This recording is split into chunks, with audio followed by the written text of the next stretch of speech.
त्रेता युग की बात है। भगवान राम लंका पर विजय प्राप्त करते हैं, रावण का वध करते हैं। माँ सीता के साथ जब वापस आते हैं तो उनके साथ उस युद्ध में भाग लेने वाले बहुत सारे राजकुमार, सुग्रीव, अंगद सभी आते हैं। हनुमान जी भी आते हैं। राम को राजगद्दी मिलती है, उसके बाद सभी एक एक कर लौट जाते हैं। हनुमान जी जाने से मना कर देते हैं और वो अयोध्या में रुक जाते हैं। अब एक दिन हनुमान जी कहते हैं भगवान राम से कि प्रभु, आप तो रात में रोज रनिवास में चले जाते हो, मैं अकेले होता हूं, बाहर बैठ के इंतजार करता रहता हूं। भगवान राम को चुहल सूझती है और वो कहते हैं कि ऐसा करो कि मैं तो रनिवास में चला जाता हूं, तुम बोर होते हो, तुम भी शादी कर लो। हनुमान जी बड़े चक्कर में, वो तो बाल ब्रह्मचारी थे, लेकिन चूंकि भगवान कहते हैं तो वो कहते हैं कि मैं किससे शादी करूंगा, मुझसे कौन शादी करेगा भला। तो कहते हैं कि ऐसा करो कि माता कैकेयी की जो दासी है मंथरा, तुम उससे शादी कर लो, वो अभी कुंवारी है, तुम भी कुंवारे हो। हनुमान जी भगवान जी से कुछ नहीं कहते, राम जी से कुछ नहीं कहते और अपनी रात में वो जाते हैं और मंथरा के दरवाजे पर जोर से अपनी पूंछ जो है फटकारते हैं। मंथरा का दरवाजा टूट के गिर जाता है और वो कुपित मंथरा उठती है और बोलती है कि क्या है हनुमान, कौन है, क्यों इस तरह से तंग कर रहे हो। हनुमान जी कहते हैं तुम मुझसे विवाह करोगी। मंथरा एक तो नींद टूटी ही होती है, बुढ़ी भी हो गई होती है, गुस्से में भी होती है।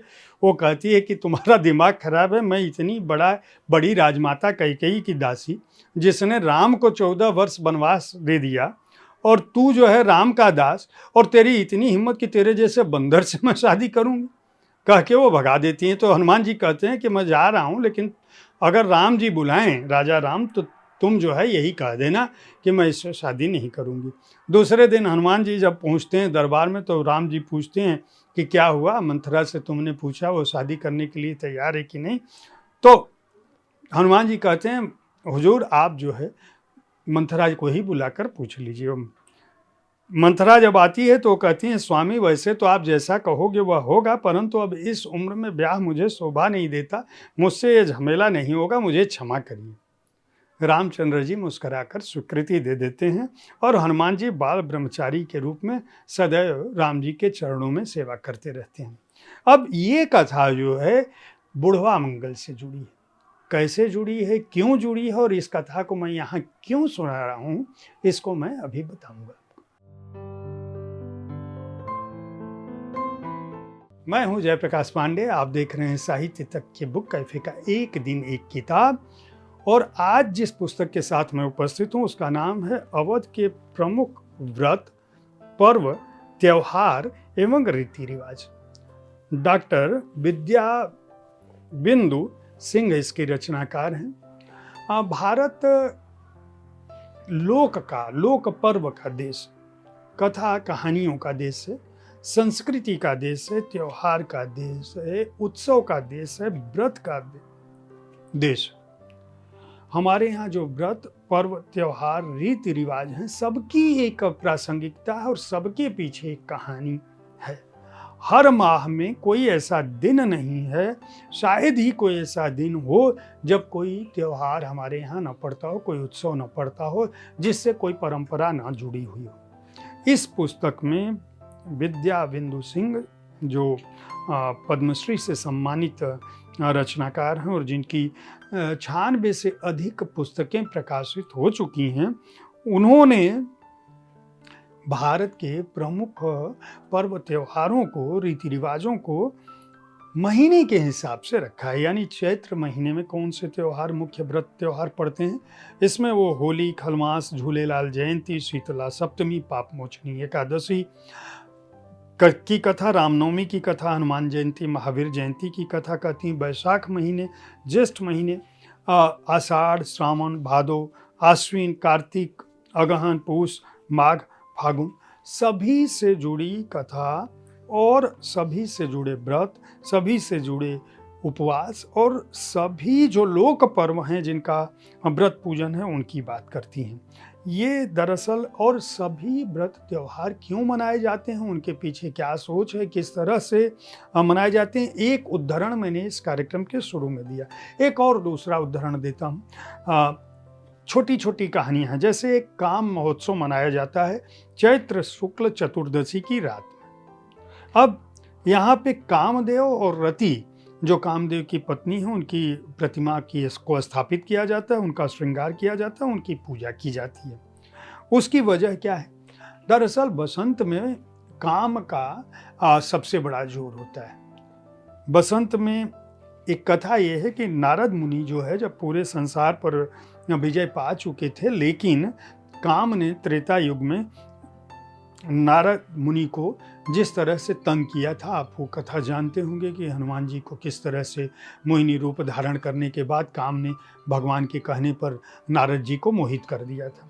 नारद जी को लगा कि मैं इसको जवाब देता हूँ, कभी न कभी इसको जवाब दूंगा। नारद जी खार खाए बैठे थे और कामदेव एक दिन उनको मिल जाते हैं, रास्ते में भेंट होती है। कामदेव ने कहा कि महाराज, बहुत आपकी गति तो तीनों लोकों में है, बहुत दिनों से मैं परेशान हूँ, मैंने अपना काम का तीर नहीं चलाया, कोई ऐसा पात्र बताइए जो मुझे चींटी बराबर भी ना समझता हो। आप समझ सकते हैं कि काम के प्रकोप से कोई नहीं बच सकता। अब नारद जी को तो मौका देखा था, बदला लेना था। नारद जी ने कहा कि ऐसा करो कि तुमको तो मालूम है ब्रह्मांड में शिव जी जो है वो समाधि लगाने वाले हैं, उनके जैसा कोई दूसरा नहीं है, वही तुमको कुछ समझते नहीं, उन्हीं पर तीर चला। अब कामदेव कैलाश पर्वत पहुंच गया। वहां भगवान जो है शिव जी जो है समाधिस्थ थे चोटी पर। चारों तरफ कामदेव ने जो है वातावरण बदल दिया, चारों तरफ हरियाली, फूल पौधे, सुगंध बिखेरने लगे और एक पेड़ के ऊपर से छिप के उसने जो है काम का तीर चला दिया। अब कामदेव का तीर लगते ही शिव जी की समाधि टूट गई और तो उनका तीसरा नेत्र गुस्से में खुल गया। कामदेव तुरंत भस्म होके जल गए। अब भस्म हो गए तो रति जो है रोती हुई भगवान के पास पहुंची, शिव जी के पास। उसने कहा कि महाराज, हमारी क्या गलती है प्रभु, हमारा सुहाग उजड़ गया।